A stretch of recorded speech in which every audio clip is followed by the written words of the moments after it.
Congratulations on winning a competition against some teenagers. Hey! Let's go. Yeah. It wasn't just teenagers. What do you think the average age was in the division? Because it was a 16 and up division. I push it pretty high, you know? I push that average up there. So do you. The two of us. I don't know. Like, there's definitely a lot of younger people who were competing.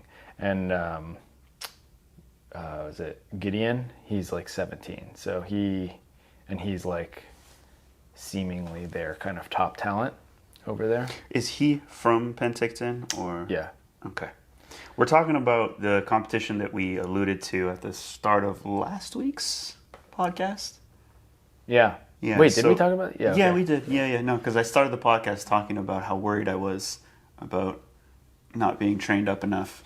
Yeah. Turns out wouldn't have mattered anyways. But it was better than expected. I mean, we were kind of going off to this thing to paint a picture for some of our viewers, listeners.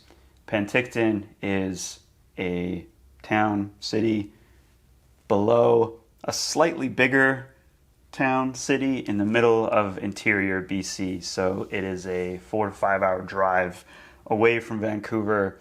Vancouver being the most major and modern city in BC, the rest of BC not being inhabited by that many people, you know.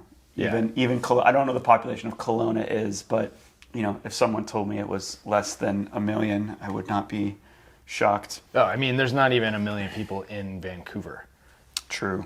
There's over 1 million in Greater Vancouver, Yeah. but in Vancouver itself, it's like So 600,000 or 700,000 people. Yeah, so Vancouver already a small city. We're driving 5 hours into the interior of BC, where you almost wonder why people live there because it's so far away from anything. Quite rural, but they do have. But it's beautiful. It's a really nice. It's a really nice like area. So yeah. And they do have 2 parkour gyms. So there is a parkour gym in Kelowna, which is the bigger city, and then beneath that Penticton, which is where the gym that we went to was located. And so if you're someone that gets into parkour and tries to get a grasp of the skill levels and talent out there on Instagram, this is a place and a people and a group of youth that you would never be able to hear about. And we certainly did not know what kind of kids they would have out there because it was a primarily youth competition. Although before we went, I did ask if it was okay for adults to participate because we wanted to. And it turns out some of the kids out there are really good. Yeah, they're awesome.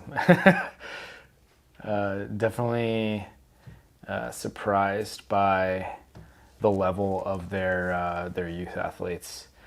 Seems like they have kind of like a cohort of kids aged roughly 15 to 17 that are all kind of pushing each other and training together on a regular basis. So it's pretty cool to see their talent in person, because it's hard to tell based on, I don't know. I mean, I haven't even seen half of these kids, or most of them, so it's hard to get an idea of it, but competition is actually a really good way to see people's level, because you're kind of like comparing on an equal playing field. Could argue it's the best way. Ooh, yeah.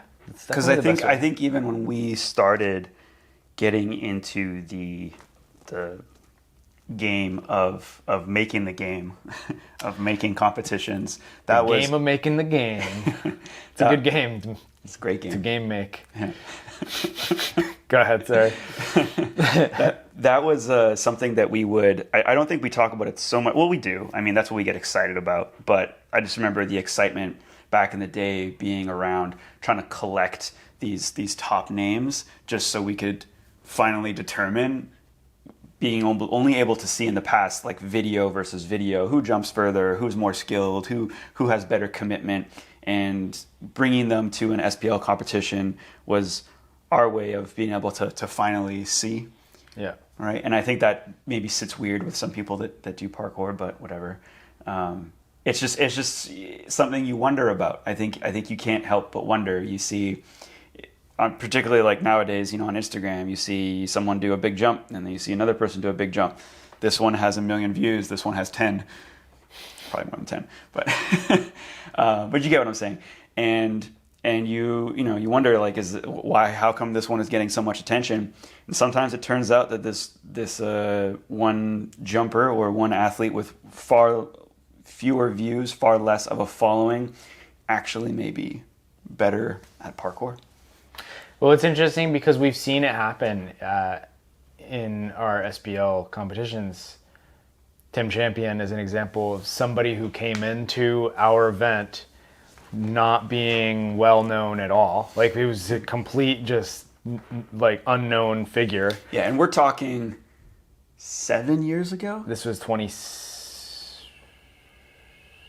The pandemic time skip always messes with me. It's like in Avengers. Like that's how the pandemic feels to me. We had a competition in 2019, and then 2 years goes by, and then we're back on again. It must have been 2022. It must have been 2015. Yeah. So we missed 2020, 20. No. 20, yeah. So we missed. No, it's 2 years. 2016. Yeah. Sounds about right. Yeah. 16, 17, 18. Or 19, is it 2017? No.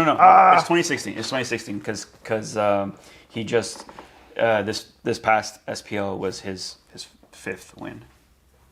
Okay. Well, anyway, timeline doesn't matter. But Tim Champion, now well known as like one of the first of all most skilled athletes in the world, but also has like incredible output. But nobody knew when he first like walked into the competition. It was just kind of like, if you had trained with him, you probably had a good feeling like, okay, he's going to do really well, but nobody knew to the extent. And he just crushed the event, and it totally put him on the map, and now everybody knows who he is. So that's kind of what you were talking about, is the comparison is what made him like stand out. Otherwise, you might not, to this day, you might not know who Tim Champion is. Yeah.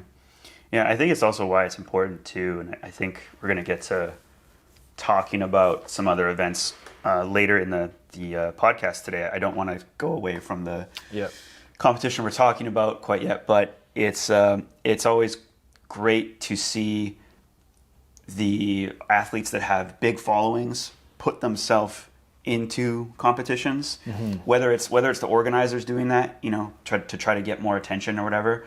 And I know some people have a problem with it. Like if you take Dom Tomato and you put him into a competition, he hasn't. Maybe he'll comment and say, but I don't recall him having very many wins or podiums on his competition record. But here he is coming out again and again and again because he has such a huge name. But I think what some of the athletes don't realize is if you make it into a competition and he's in there, that can help you so much because you're being directly compared to one of the biggest names in parkour. Yeah. Well, and not only are you being compared, but he's potentially going to draw some of his audience towards the event, and then you're going to be able to be seen in potentially the same videos, the same photos. He's so good too at featuring, like in his vlog content, at featuring people. He's like everyone's biggest supporter, which is like so cool. Yeah.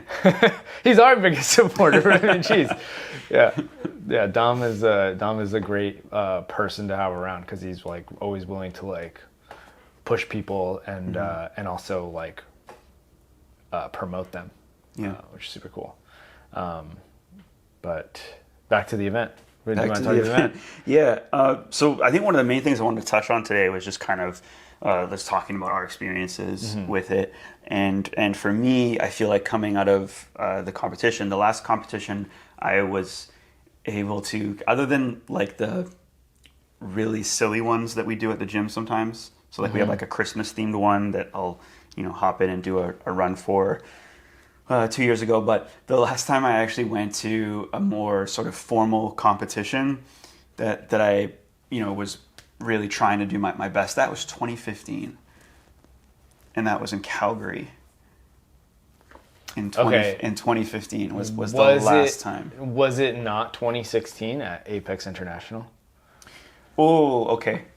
No, okay, you're right. It was 2016. The reason I guess 2015 stands out more to me is because that was right before, that was like the summer, and then in the fall I tore my Achilles tendon. And so by the time we went to Apex International, it was just kind of like, I'm happy to be here doing this thing. Okay. But I guess it doesn't stick out to me because in 2015, also in 2015 was like a regional competition. But no, you're right. So I should say officially 2016 because I still tried my best in that one. But yes, 2016 Apex International would actually be the last one that I did. Both of them speed comps too. Yeah, and Apex also had, so you brought this up to me after the competition in Penticton, and you asked me if I had ever actually competed in a skill competition in like basically the jam format, and I was like, I don't know if I have. And then it just occurred to me during our conversation now is that Apex International had a skill round that I think if you won, you got into the speed competition. It wasn't like its own podium. I don't recall doing a skill comp though. And maybe I didn't. I remember doing, I think they had 2 speed courses to qualify. And I remember just it being about seeing how, like, because there were like probably like 40 competitors, and it's like, okay, like where can I rank? I'm competitive, guys. I'm not, I don't think people should be ashamed of it. I'm competitive. I want to see how far. Yeah. If there's 40 guys, I want to see, how high up those ranks I can make, and it obviously matters more if there's more competitors. Yeah. But yeah, I think I was, at first I was like, oh yeah, this might be the first community round of skill competition I've ever done. And now, in retrospect, no, it's not the first. I don't remember exactly the way it worked at Apex. But I remember like they never really had like podiums for skill. It was always like as a qualification to get into speed. So I seem to remember Joel Eguman. Yeah. Being the one that won a skill event that got him into the finals for speed. Yes, that's exactly what happened. Okay. Yeah, he stuck a massive standing pre at height on a rail. It was super cool, electric moment. Yeah. But I think they also had like the year before there was like an Apex speed competition that I participated in. And I think that one also might have had a skill I round. think there's 2 years that we went out to Colorado for competitions, and it's all fuzzy. Yeah. For me. Yeah, it all kind of blurs together.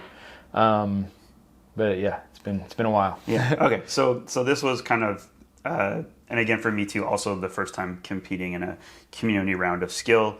A lot of the challenges I didn't even want to touch last weekend, but really I really enjoyed myself with speed. Because I think I admittedly have holes in when it comes to like the various parkour skills. There's definitely some skills that I struggle with more, and like relative to my ability in other things, it's like, oh, I don't quite have the same ability here. Still working on those things all the time, but I think the difference for me with speed is because you don't have to do any specific skills. It's always, I don't know, more enjoyable for me, I guess. But I also feel like I'm just able to showcase what I can do better in a speed course than I can in a skill competition, if that makes sense. So would you say overall you enjoyed the speed competition more than the skill? But it's also because I perform better, right? And I think some people are the opposite. Like if you asked Tim Champion, he much more prefers skill than speed because he performs way better in skill comps than he does in speed comps. So I think I'm like the opposite of that. See, I feel like I am the opposite of you. Yeah.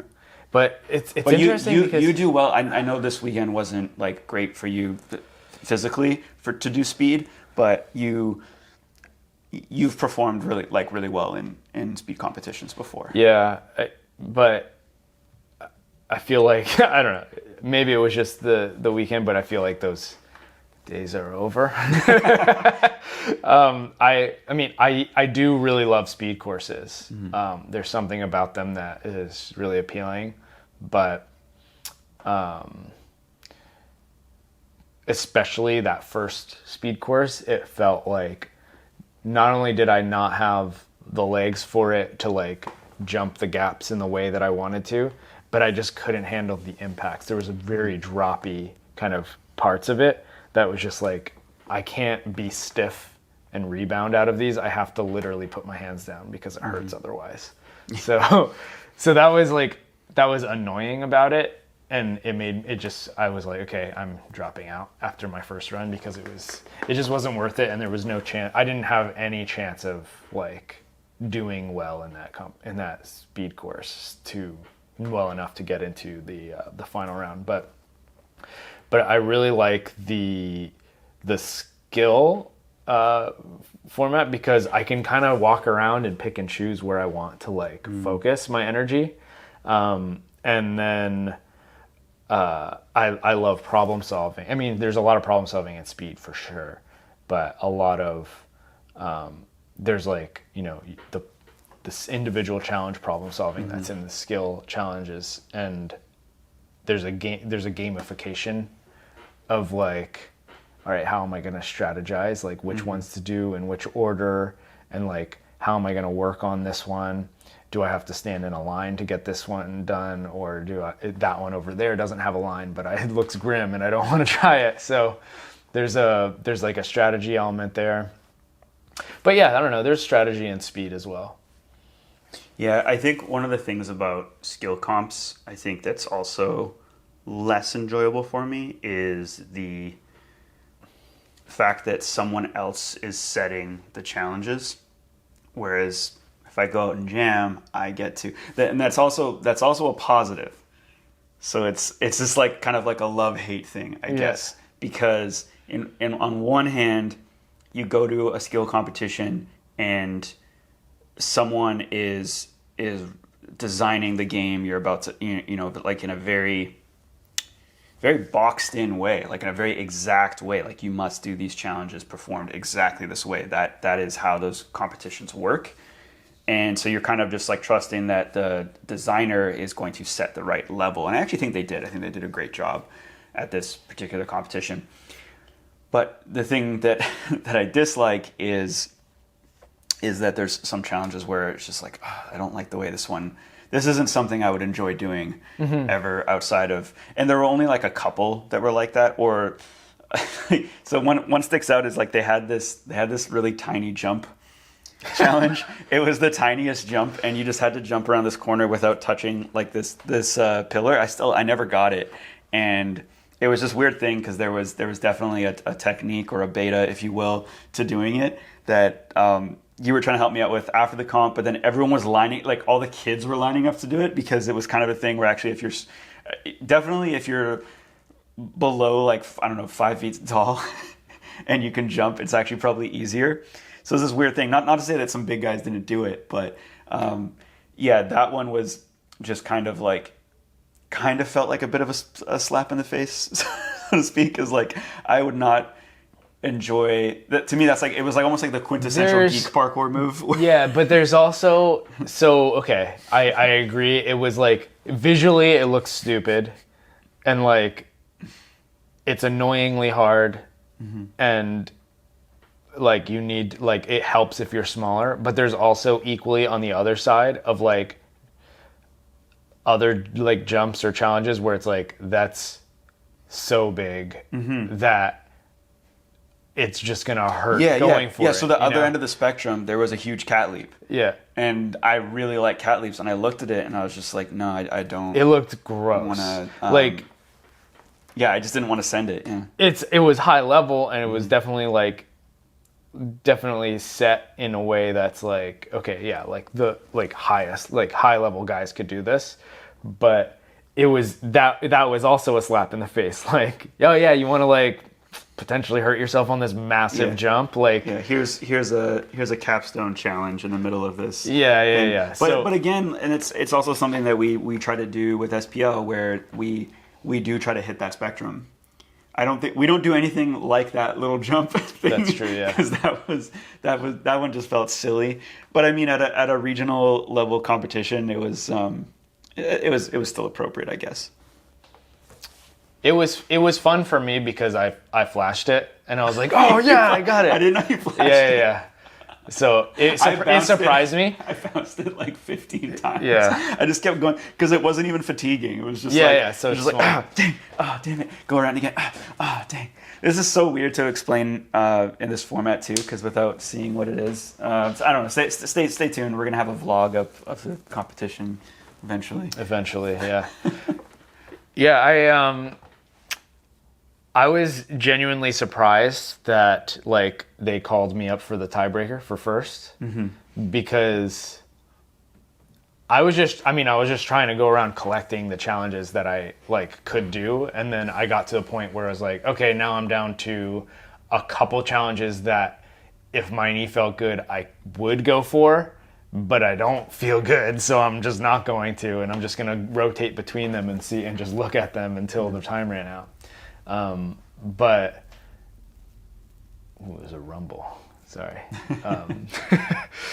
There's it was kind of a surprising moment, because when they called my name, I was like, oh, like maybe I'm tied for third or something like that. And so now it's a third place tiebreaker, but it was like first place.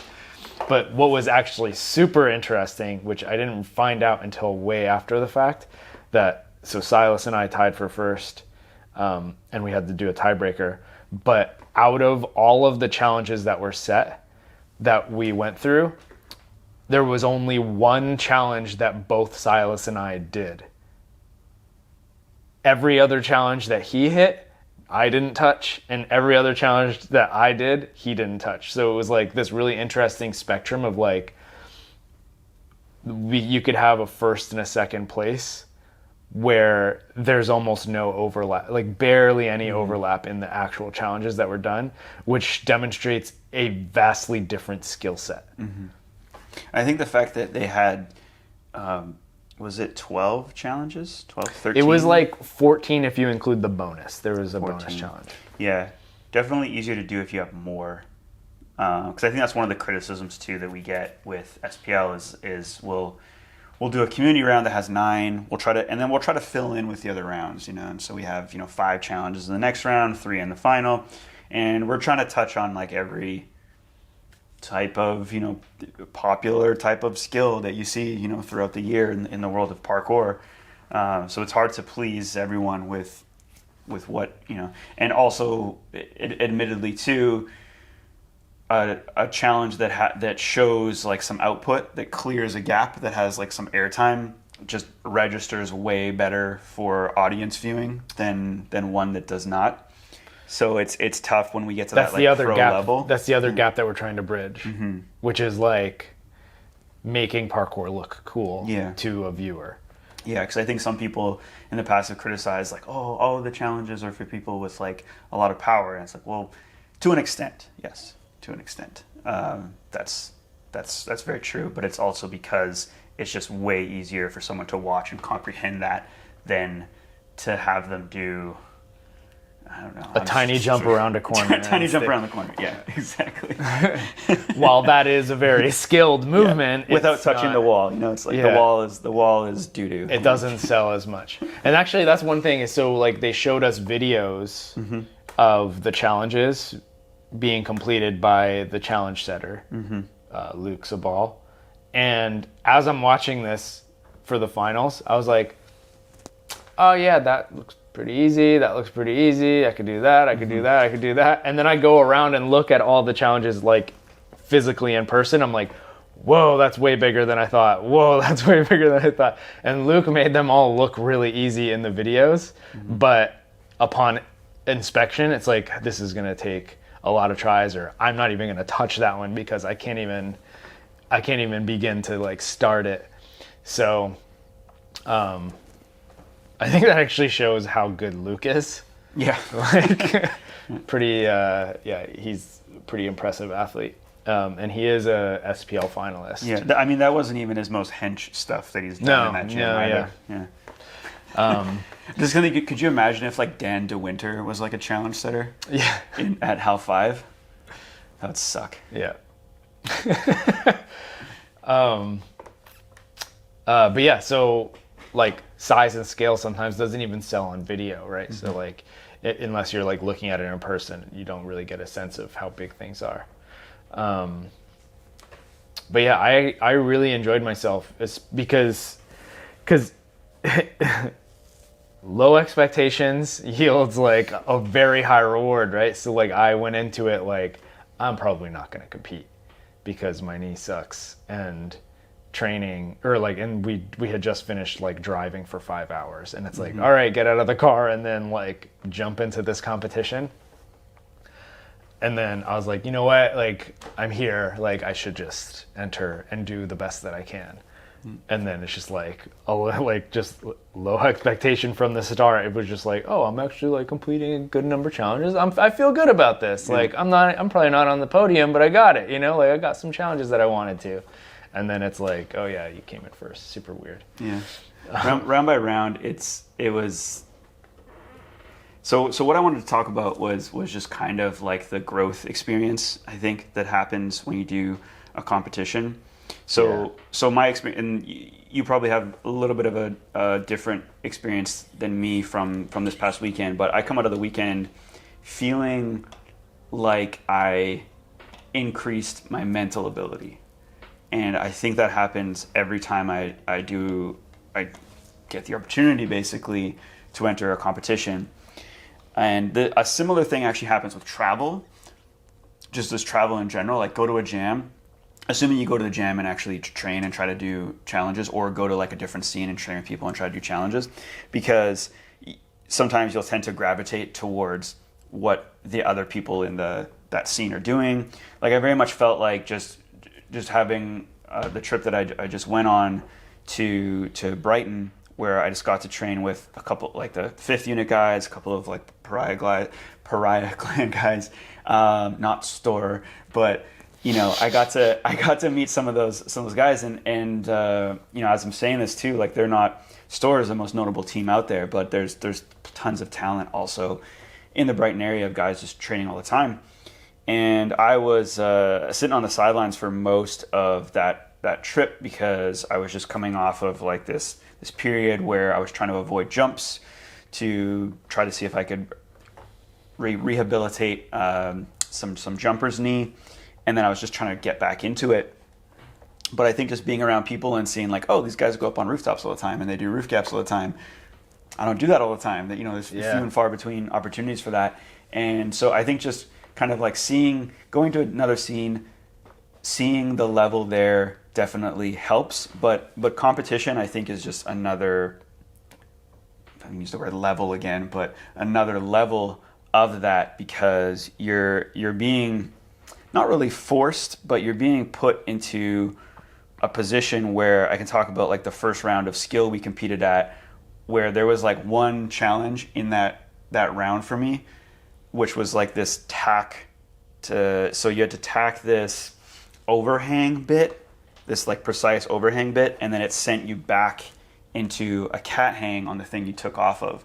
And I know that like that type of skill set is a thing, but I can't think of many areas in Vancouver or spots where I've done that movement, nor in the gym. Like I've definitely done a single leg 180 tack back to cat on the thing that I took off of, but that one spooked me and I had to do like a few preps around it. Mm-hmm. But it was also cool because there were moments in it where you got your fellow competitors encouraging you got a bit of a crowd there, you got a time constraint, and then you also have this idea where if I don't get this, I'm not moving on to the next round. Yeah. And so I think those combined pressures, but also encouragement, and not to mention the chemical downpour that I guess is happening internally when you're in a competition, all those things combined make you push through to another level that you probably wouldn't get just going out and sessioning with people. It's the whole like game day thing where it just helps you unlock that next level. Another way I think I could describe it too is when you're looking at like a mentally scary challenge and you get the buzz moment, which again is probably like a cascade effect of what's happening internally, but you get that buzz moment where as soon as you hit it, you're like, okay, I'm going now. And I feel like in competitions, you hit that moment way more frequently and way faster because of everything going on. And so you get all these moments where you get to mentally unlock things. And coming out of the experience, talking about similar to what we were talking about in last week's podcast, where if you're trying a challenge and you're using cheats or assistance to complete a challenge, you get this experience where you used assistance, you take the assistance away, you complete the challenge, and hopefully the next time you see a similar challenge, you're able to just unlock it without the assistance. I feel like competition is another tool that does that for you because you have the assistance of the competition itself that might bring a new mental challenge for you. You may be able to unlock a new mental challenge at the competition, and then following the competition, be on this level where you're like, cool, if I see these types of challenges again, I'm going to be able to do them because I had this experience under my belt where I was able to do it. And so that's how I feel right now. I feel coming out of that weekend, but also coming out of my trip a month ago, where I feel like I'm just able to kind of consistently hit another mental level than I was able to hit in, I don't know, January. Yeah.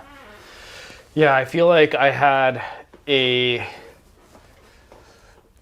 feel like I didn't have as powerful of a transformative experience at this one in terms of, and I usually do whenever I come back from competitions.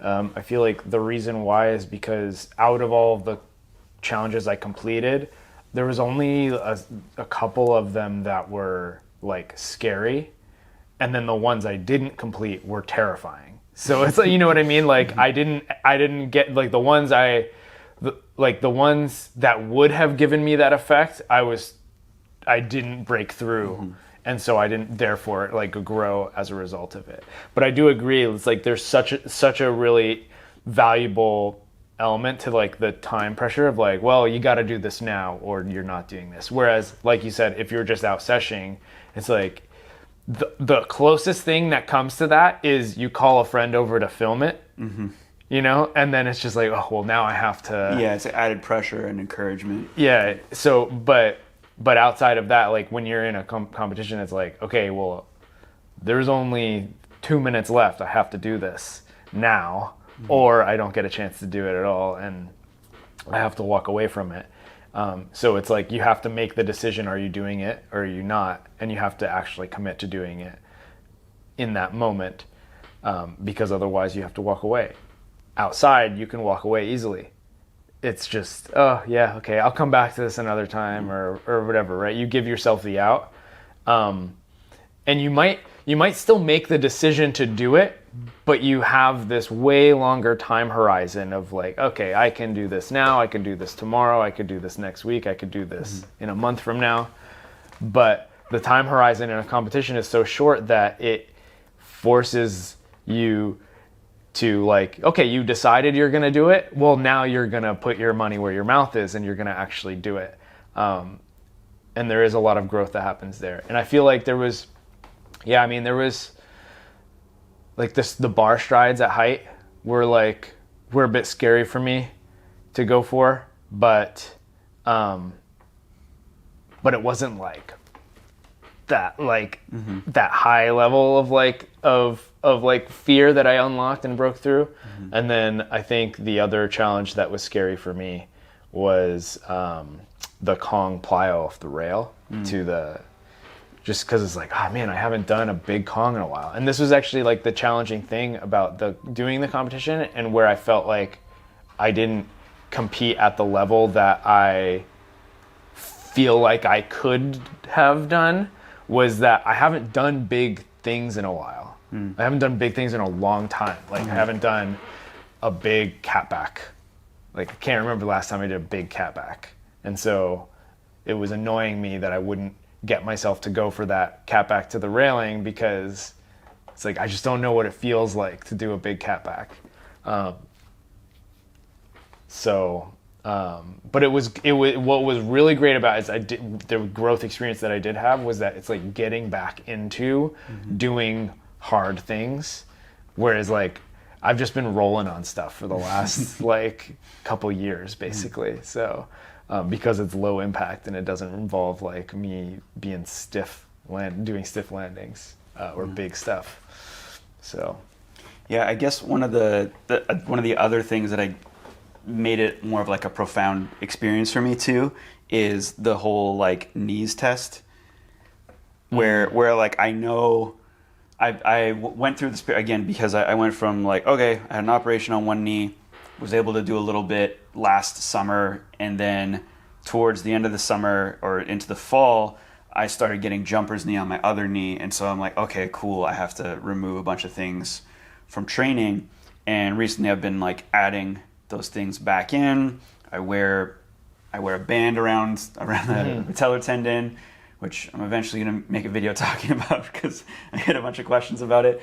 But it actually allows me to deload a bit, and then I'm trying not to abuse the idea of like wear a brace and then do something. But there were basically in the speed courses at this competition, there were things that I would have been avoiding, just like cascading plyos downward. I have not been doing. I've been doing jumps. But if you were to like think about the types of jumps you've been seeing me doing, they're across and they're up. Yeah. I haven't been like plowing my way down, which normally I love. Yeah. But I've just been removing that from things that I do, and it was cool just to kind of let go and just be like, okay, I'm doing this. There was a hilarious moment to me though mid-run that I told you about, where like in the first course that actually had the more droppy plyos in it, and there was this one that I just felt like I was hitting so nice. I was coming down, I would sink into this landing and then direction change into this Kong up, and I hear little Quinn in the audience as I'm coming around the bend after I take this big drop. I hear him go, "How's your knee?" And I was like. And it's just kind of like, as I'm running, I'm like, how does it look? Yeah. Did it buckle when I landed? Yeah. But yeah, it's just one of those funny things where, yeah, people are aware that you're going through injuries, and as they see you doing like bigger stuff, they're like, how's it going? And it's like, it's going well. Yeah, it's hopefully, as you can see, it's clearly going well. Yeah. Did you see Ernest? This is a total aside. Yes. Did you see his comment? Yeah. Yeah, thanks, Ernie. So, he hates that. I know. Yeah, so E-Money's I'll just give some context here because I'll let him in on the joke. Rene posted something on Instagram, and he's wearing his knee. What is it called?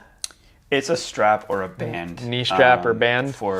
Specifically for your patellar tendon. Yeah. And a lot of times I wear it under pants or over top of pants, and so you don't notice it as much. But it's hot. It's hot. I was in short shorts. So, here's another question though. And I know the answer to this. Does it help? Oh yeah, it's like a night and day difference for me in terms of like, do something that would cause pain without it on, and then put it on and do the same thing, and it's like, oh, it's gone. So it's just like a no-brainer for me to use. Just wear it, yeah. And again, the same thing. Like I'm trying not to abuse it. I'm trying not to make it a thing where I'm trying to think of other things that are similar, but nothing really. Like I'm trying to make another analogy, but nothing really sticks out as to like. Well, here's an analogy. It's like popping like ibuprofen before you go train. There you go. It's like takes the pain away, but like. Does it? You can't sustain it. But you can't continue doing that because if you just do big plyos, just because it's painless when you're wearing the Band-Aid doesn't mean it's fixed. Yeah, and so like I'm picking my battles, and and I think I would know too. Like there's definitely There's definitely like a level of impact and power on takeoff that I could hit where it would probably still hurt even with the band on it. So I have to stay below that. And like yesterday, you know, we were joking about it a bit, but when we were doing like our field drills, I took it off to do some of them, right? Because like I have to reintroduce it. And if any one of those drills or impacts hurt, I would, you know, it would be a clear indicator of like, okay, I'm doing too much too soon. But anyway, so the joke was, so E-Money commented saying, I like your knee watch or something like that. Because it does kind of look like it's a watch. It does look like a watch. Shape. Yeah, and funny enough, I had one that wasn't as good quality, and it kept falling off. Oh. So I would like be doing, there was one challenge, you weren't there for this session, but like downtown where I was hitting this stride, and the last stride was across water, and it kept falling off into the water, and then I would have to dry it out. Oh, that's and like annoying. But then it was weird because I was taking these last 2 strides without it on, and it wasn't hurting. Yeah, okay, to that's do. good. So I just like wear it as like, you know, like, oh, one of these might hurt, so I'm gonna put it on. But it kept falling into the water, and someone would comment. This has actually happened on 2 sessions where it would fall off. This one that I have now doesn't fall off, but the one that was falling off, they'd be like, "Did your watch just fall off into the water?" Because it just looks like that's what it looks like. It looks like a watch went flying through the air and like fell into the water.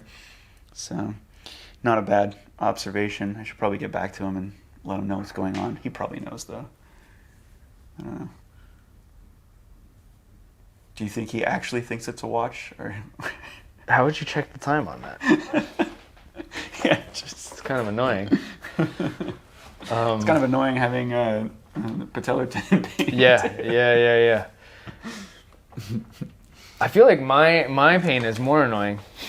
Yeah, just don't know what's going on. Yeah. I have this list of notes right now for a video that I want to do about injury recovery, and one of the things that I'm trying to do is break down into phases, like phases of injury. And what I broke it down to was actually there's a phase before what I would say injury, which is just pain. Yeah. Because you almost can't call it an injury until it's diagnosed.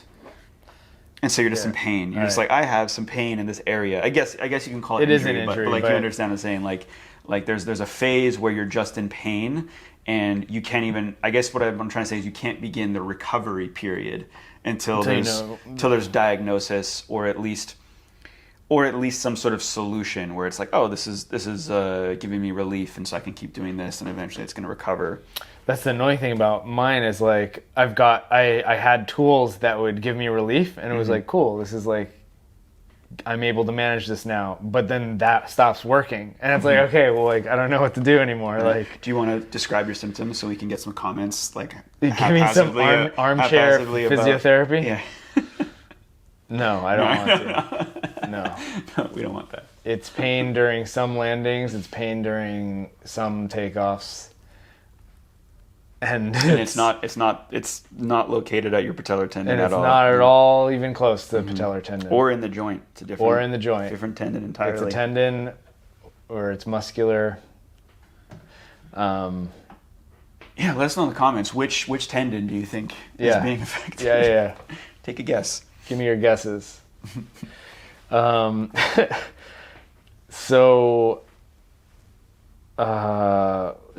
okay. Do we want to talk more about competition? I want to talk about another competition that recently happened. Okay. This is one of those segues? Yep. That's what it is. Okay, let's do it. Okay, so Movement Master, I believe is the title of it. Yeah. I think you might agree with me, but I feel like I have a somewhat hot take. Ooh, hot take, spicy take coming from Rene. Never comes up with hot takes. No, never. Not known Not whatsoever. A single hot I usually take. don't call them out as hot takes, but then I'm starting to realize that if the majority of people may not agree with me, or if it's that it's potentially controversial or, dare I say, negative viewpoint of something, that I should just brace people with hot take. I think it's appropriate. But before we get to my hot take, do you have a take? No, I want to hear your hot take.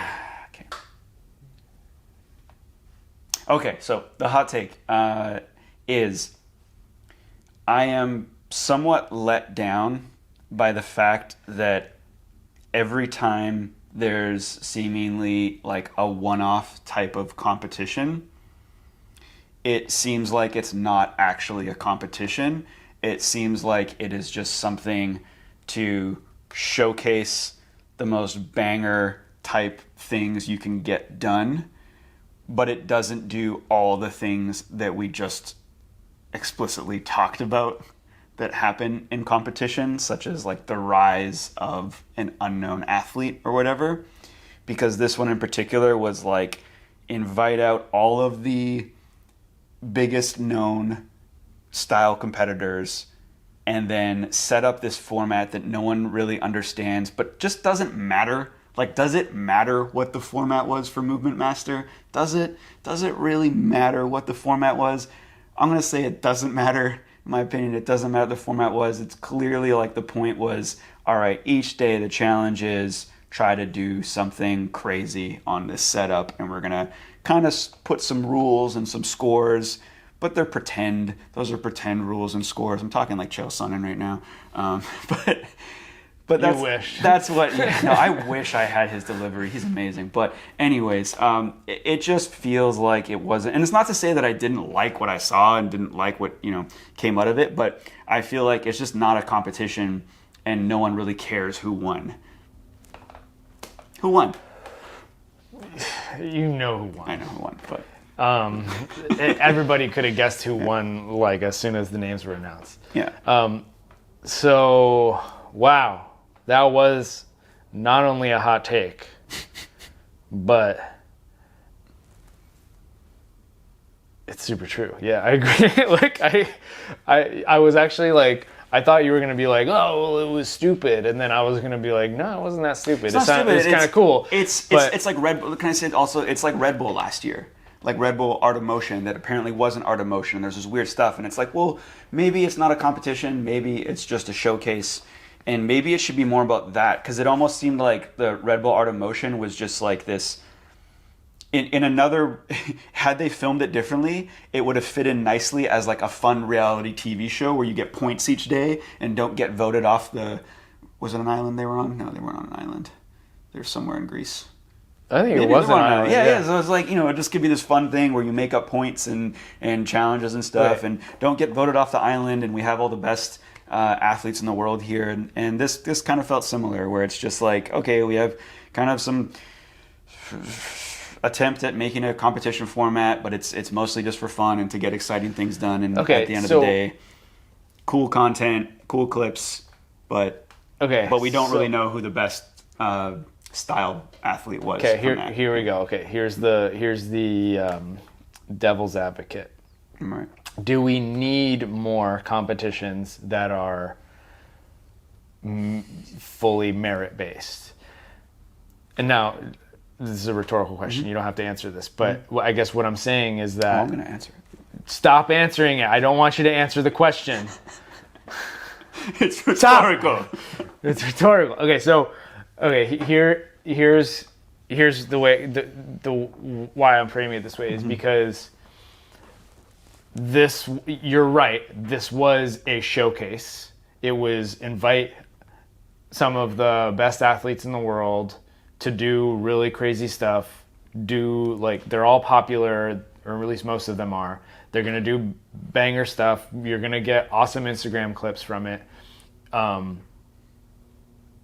And at the end of it, you're going to be able to give pretty good prize money to the top 3 athletes based on whatever scoring criteria. Yeah, I think I saw like 4,000 euros was first place? I think first was 5. Or was that second? Second place was 4, and third place was 2, which is significant, right? That's a significant amount of money. I don't know if the athletes were flown there. If they were, that's even better.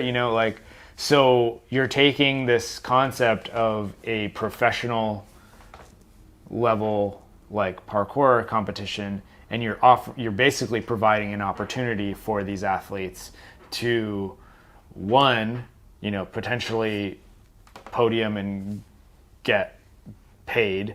2, to be flown out to have an experience. 3, to then also get their name out there more. and 4 to get like banger clips for their own social media, which they're going to do anyway on their own without the event. So is this overall a positive for parkour? I think yes. Can I interject with something Sure. there? Okay. Everybody who attended, do you think they would all identify as doing people that do parkour? All the athletes? This isn't actually my point. This is just kind of building to it. I would say that maybe not. Maybe they wouldn't call it parkour. They would call it free running. Potentially. Because I'm thinking of guys like Flip Like Z. Mm-hmm.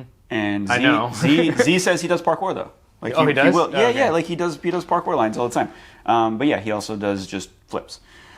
Anyway, point I was getting to was because I was going to say the answer is yes. That everyone, if you ran into one of those guys on the street and were like, "Hey, do you do parkour?" Like, yeah, I do parkour.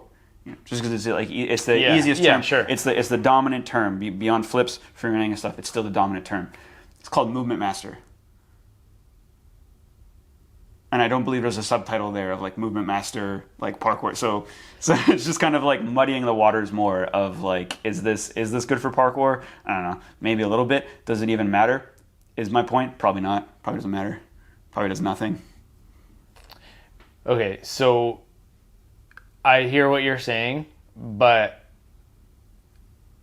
if this was successful and they're able to do this next year, there's a whole nother cohort of athletes or the same athletes that get the opportunity to go and do all of those things that I already mentioned, which is, potentially get paid, get flown out to have a good experience, like be exposed to more followers, and like in general get more banger clips for their own social media platforms. So yeah, I guess part of my hot take too is that it doesn't seem like an event that can easily build upon itself.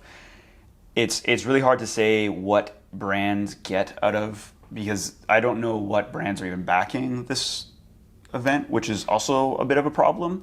I mean, I didn't dig to find out really. Like, I think it was definitely sponsored by the city that it took place in. Okay. So it's like government funded, that's at sick. least to a certain degree. Yeah.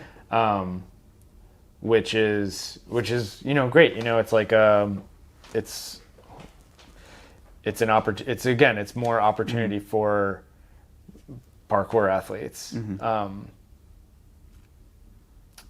don't know. We don't. Yeah. It's more opportunity for parkour athletes at the end of the day. Do I agree with some of your criticism? Yes. There's some merit to that. It's not so much of a criticism. I think it's just like these are observations that I think you'd have a hard time debating that they aren't true, and it's not so much that I'm like, oh, this sucks and it shouldn't have happened. It's just like a little bit annoying and a little bit of a letdown that we can inject tons of money into something and then not really make it something like that. I'll go back to, I don't know if they actually build upon this event, or if they come up, or if it's the city or whoever sponsored it comes out and says like, oh, that cost a lot and we didn't really get a good like ROI on it, so we're not doing it again.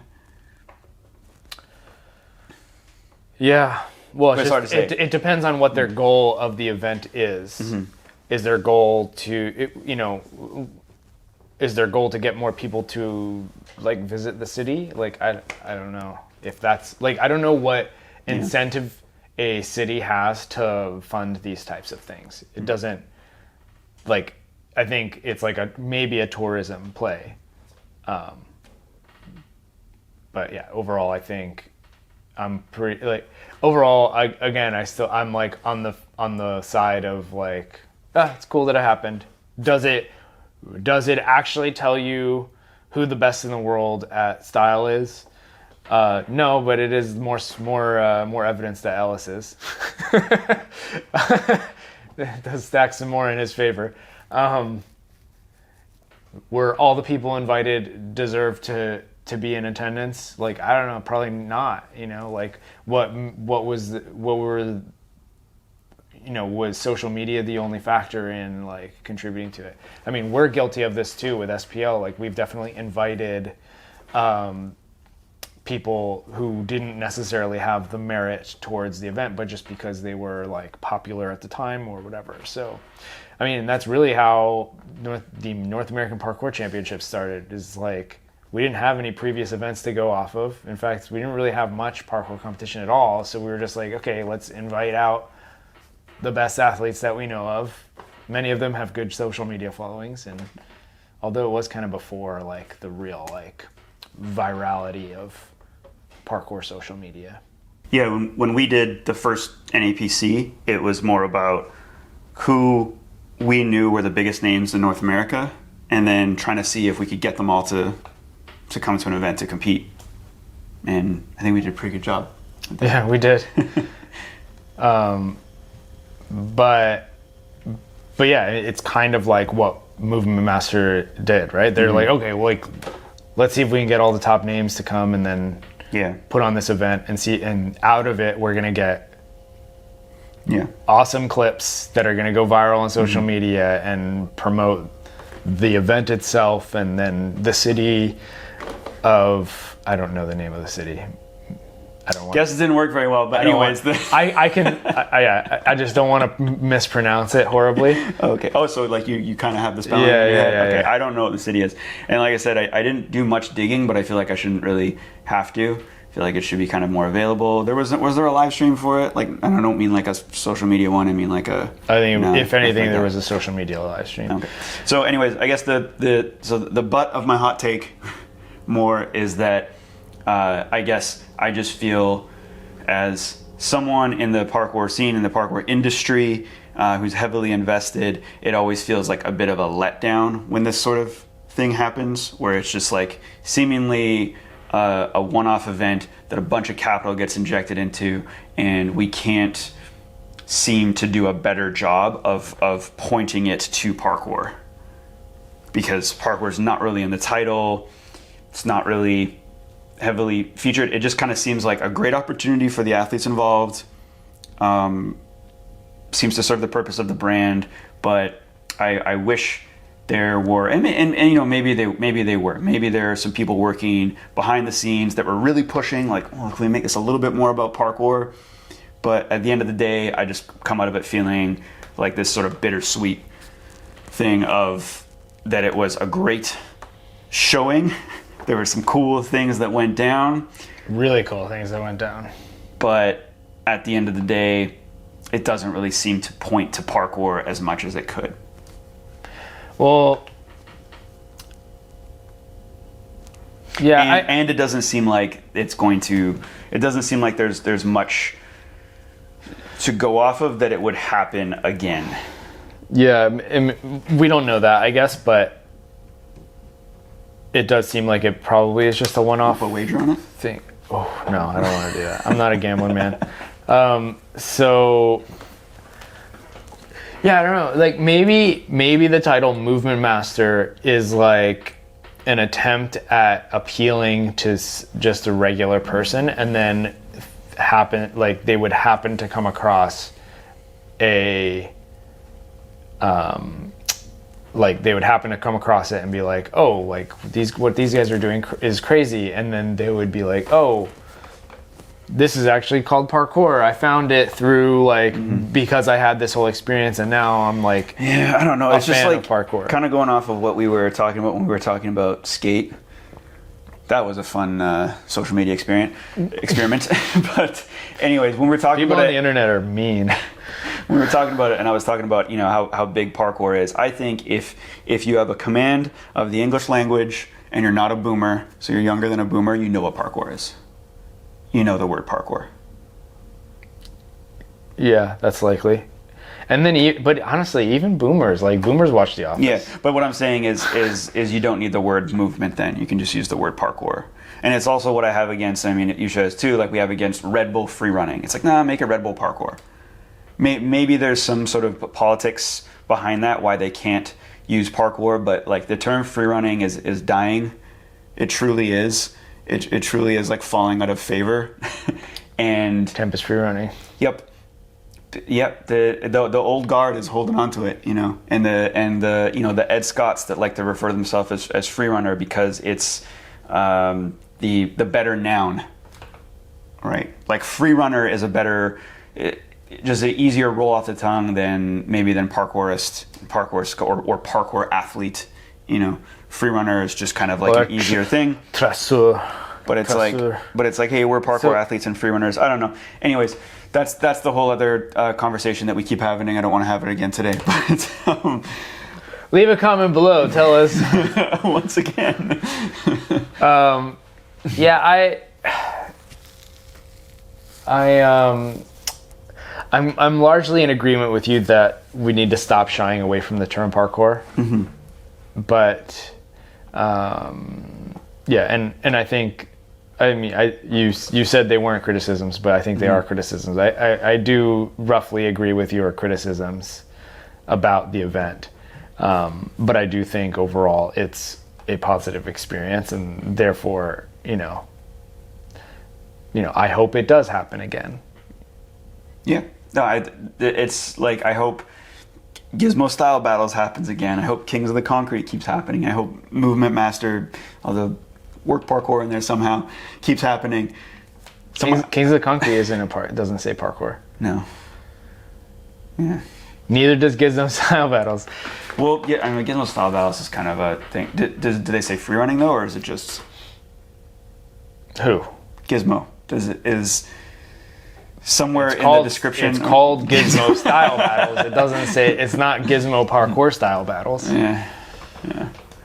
That'd be a mouthful though. Yeah. So maybe your criticism is not just of the Movement Master, but of every event. Yeah. Well, also, like, Ultimate Fighting Championships, UFC, doesn't say MMA. That's true. It's not Ultimate MMA because it's all right. We found a chink in his armor. My whole hot take just got really cold. Yeah. Damn. Cooled it down. Put it in the fridge. I thought it was a really good one. You know. Turned on the camera to do this podcast today, and I was like, yeah, this is a hot one. Spiced up. Turns out it was just like that cold brew that I found before. Okay. Are we gonna wrap up today, or so one more topic. Yeah, one more topic. We do got to wrap up soon though, because I got a time limit. However, I did want to shed a little bit of light on, although I'm sure most of our viewers have already seen it. Storror's recent release was freaking great. Freaking great. Yeah. What was it called again? It has parkour in the title. Storror Concrete Parkour? Or no. Something along those lines. Storror, yeah, okay. Cool. If you haven't seen it yet, they go to an amazing location that appears to be some sort of abandoned construction site. So they got to building, setting probably like rebar and concrete, and then the city or wherever it's from said, nah, we're not gonna finish building this, so it's just gonna be this concrete structure, this unfinished building, which every time like you drive or ride by a construction site and you're like, oh, this looks amazing. Yeah. And then they fill it with glass and plants and stuff. So none of that. It just stayed amazing. So it really looks like a high level parkour dreamland that they went to. And it's a spot that they're not going to get bothered by, right? It's abandoned. So it's like, there's no... I think they had permission. Oh, really? Yeah. Oh, that's even better. Part of it. So they document the whole thing, and then there's an action edit at the end. Just beautiful piece of work. Something that I even think they could charge money for if they wanted to, but it's up for free on YouTube. So it's like I think it's like just a 30 to 40 minute film, I'm gonna call it, that's up for free on YouTube. And if you're a fan of parkour or even a bit of a fan of Storror, you should check it out because it is great.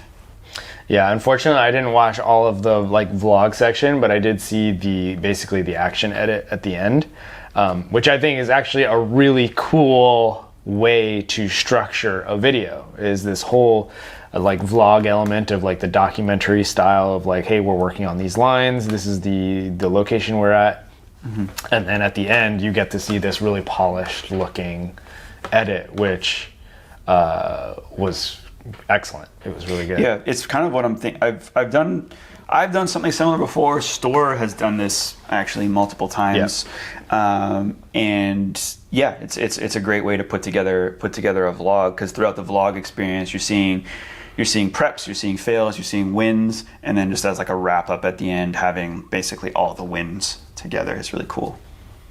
Yeah, and it gives it a nice climax that I know you really love to see for the end of the video. So I did see like the end of I just kind of walked in while you were watching this. I saw the end of the vlog section where Callum is working on his like king line, right? So he's trying to build up to doing this. Can you let them know what king line is? Because we're stealing that, but yeah, it's just I love that term though. Do you want me just to define it? Well, or where does it originate? Yeah, where does it originate? Chris Sharma, he's a climber, so he's in search of the king lines, right? Like the the lines that you spot on the rock wall. That like, okay, that's like the king line. That's the highest level line, or like that's the pinnacle of what you could find on this. Yeah, it's almost like what we were talking about last week, working with our youth team on line building, and it's like, yeah, it's not really like a great line if you were excited about one moment and then you just kind of put some faff together. But a king line is like not only like you're excited about the components, but it really should. I don't know. It's kind of you know it when you see it, right? Yeah. It's when you see a line in the environment or at the spot, and it's like it hits all the it has the climax. It has it has like all the right moves in the right spots. It has there's something to it that makes you very excited. At least one of those elements, but probably multiple elements. Yeah, this was just plyos, but it's like, I mean, climbing is just climbing. So if you can have a king line in climbing for a jumper, if you're a jump man, this is this would be the dream. But climbing has all types of techniques, and so does parkour. But yeah, so Callum is working on his king line, which has multiple elements of consequence, and it's a series of plyos, kind of like a running jump into a series of plyos that has like some different level changes, and then like goes above height, and then he has to stick the landing at the end, and it's super cool because he's kind of working towards the process. He's like he kind of like finally hits like one of the crux. This is another climbing term of the challenge, and then Drew turns to him and is like, hey, do you want me to start mobilizing some like people to film now? And Callum's like, yeah, let's do it. And so Drew walks away and he's like trying to look for people to like come together and film the king line, because that's like the team dynamic is like, okay, like once somebody has like the thing, we're gonna all come together and then film it as essentially a team. But basically, as Drew walks away looking for the others, that's when the action edit starts. So you don't really get to see the completion until the very end of the action edit, which is it really like culminates in this climax moment of you get to see him hit the king line and all of the celebration afterward. Yeah. And it's crazy too to get all of that out of a 2-day experience. I think they had 2 days that they spent filming there. A number of the members of the team were injured, but coming out of it, it's just like one of those projects that I think could easily like there's lesser stuff behind paywalls for films, and we talk about them a fair bit on this show, but this is what we're I think looking for usually when it's something behind a paywall is, and it's tricky because when you go out to document stuff, you don't always get the the stuff that really is going to be big and makes a cool story behind a paywall. I guess they were fortunate that just things aligned, you know, like Callum was feeling right for it. They were able to get enough other lines with the other members. They have that crazy location, and he actually was able to accomplish what he set out to do. And like I said, you don't always get that every time you're like, hey, we're gonna go film something. I think, and I don't know what's going on with Breach, but you know, that was like one of the things with Breach, which was another 30+ minute compilation, is it just felt like a bunch of videos strung together. There were no real big moments or any like sort of like meaningful storytelling. It seemed like that, like so much of it was up to the edit. Like a lot of things didn't align for the actual filming, and it seemed like they did a great job editing that piece, but it seemed like they were just trying to. The only analogy I have is polish a turd, and that's not what I want to say, but I that's just said so it. rude. Yeah, but really like it wasn't because. But that's like kind of what you're doing, like as an editor. Sometimes you're like, oh, I don't have enough here. I have to like get as much as I can out of this. But yeah, it just seemed like the editing of that Breach film, it seemed like they really had to squeeze as much as they could out of what was actually filmed. It wasn't turd. I'm sorry, guys. I didn't really mean that. That was just, hot takes today. Hot takes. Lukewarm. Yeah. Lukewarm cake. No, like there's super high level talent in the Breach film. So we got to see that. It just lacked in coverage, lacked in story. That was the big missing component. Was there wasn't really a good story. No one found a king line in that. Yeah. So closest thing was I think a big cat leap that Nelms did in that. But anyways. Back to Storror, I don't know. Yeah, so I wanted to say that it's like the whole experience of doing like that project. I feel like it seems to me like that is a dream. Like that's like a dream experience where, because I personally love going out and filming clips, like getting clips, right? But like if we had 2 days where we don't have to worry about any other like work obligations or whatever, and we could go out and we go to a dream location, and it's like, okay, like we have a whole team of people. Our goal is to get the most banger clips, or like the king lines, like find the king lines in this spot and try to achieve that in like over the 2-day period. That's like a dream come true. And then we get to like put together this video project at the end of it of like vlog style commentary along with like action edit. That to me is like probably the best experiences in parkour. And you can get that out of like a parkour trip, but this was like a dream parkour trip. Exactly. And that's what I think I'm alluding to, is like that's some of my favorite moments in parkour are filming clips with the homies, and like that's aiming towards a bigger project. Last thing I want to say about this particular piece too is that if you're still on the fence, you're like, I'm not really sold, I don't think I'm going to click and watch it. If you liked Roof Culture Asia and you remember the massive gap jump that Callum did in Roof Culture Asia, he does allude to that the plyo challenge to him was a greater achievement. So there you go. I'm selling it as much as I can. It's free. Go watch it. You know, he says at the end, he says parkour at 30 is awesome. Right? Yeah. He's an old man parkour. Yeah. Right. Well, he's not. Like, I mean, I was 30 once. I didn't feel that old. I was coming off an Achilles tear, but really it was just like, you do hit a certain prime, like, and I think he's also closing in on. I think he's over 15 years of experience. Definitely. At this point, right? And so, yeah, I still think he's in his. Callum is still in his physical prime, and he's entering his technical prime. Right. So you're putting those two things together. Yeah, like, that's the thing too. Is I mean, I think I reflect on my own personal experience with parkour, and people ask me, is like, are you, do you feel like you're better than you were, worse than you were. It's like, technically speaking, I feel definitely better. Like, I'm better in every single way, technically, when it comes to parkour. I can't jump as powerfully. I require bigger run-ups for things. So I like have definitely diminished some of my power over the course of the last, several, years.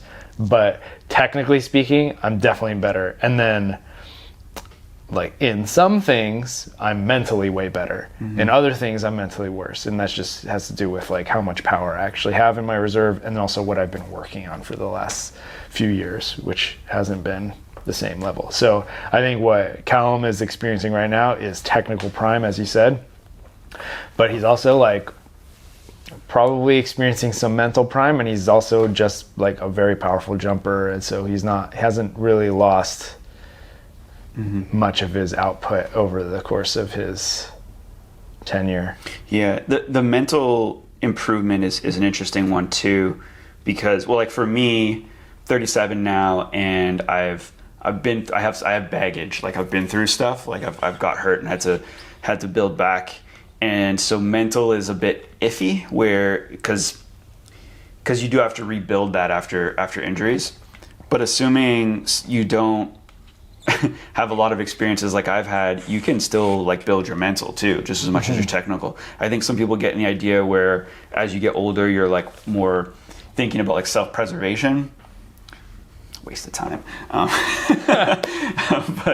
But I think that's often the part of what diminishes athletes over time too, is they start thinking more about self-preservation, more about their future, I guess, and so they're not as willing to take risks. But if you can ignore those tendencies, then I think you can continue to push yourself mentally. And I think we see that with a lot of other athletes too, where they're able to continue to unlock more mental risk, or still be, like, risk takers within parkour. And then if they're not falling off too much physically, if they're able to structure, I think Callum's been able to, like, structure his training better, so he even might have more pop and more bounce than he used to. I know he's certainly trying to do that.